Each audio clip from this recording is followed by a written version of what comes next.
I'm going Representative Caldwell. Thank you. I'm going to take this opportunity, you can sit, to make a brief comment, because my comment that I want to make is related to libraries and librarians, who, when you are on their side, you know you're on the right side with the librarians.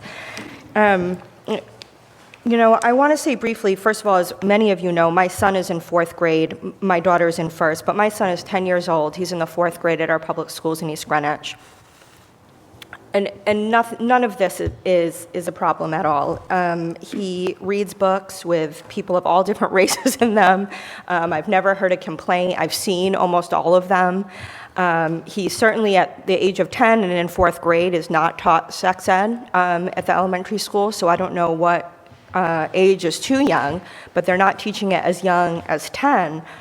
And I would also say that a bill that is more afraid with people knowing about students' gay parents from folks who are not at all worried about people being shot by assault weapons in high-capacity magazines is something that I would never support.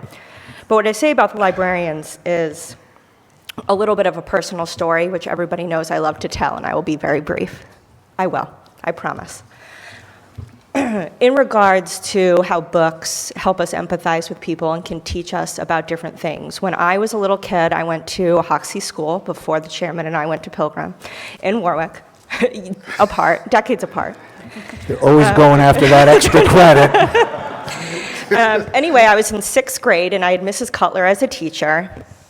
And we had to read the book Roll of Thunder, Hear My Cry. I don't know how many people are familiar with that book. Anyway, it is a story of a black family in the Jim Crow South where they have 2 kids, one who is the age of a 6th grader.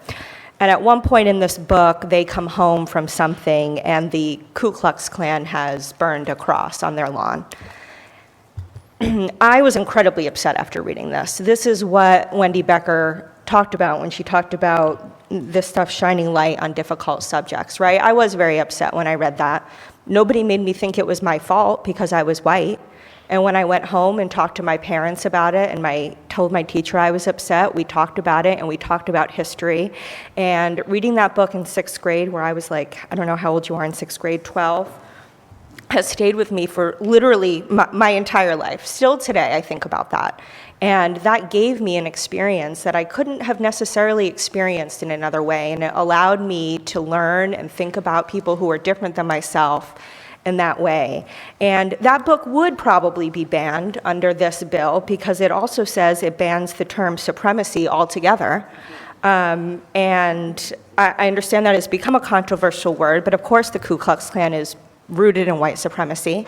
And teaching children books like that, though it may be sad to them to learn about it, kids are able, with librarians, with their teachers, with their parents, to work through things like that and identify with things like that. And it allows them to have experiences they wouldn't have other had and then empathize with people who are different than them, right? Because that is what books do. That's what fiction does.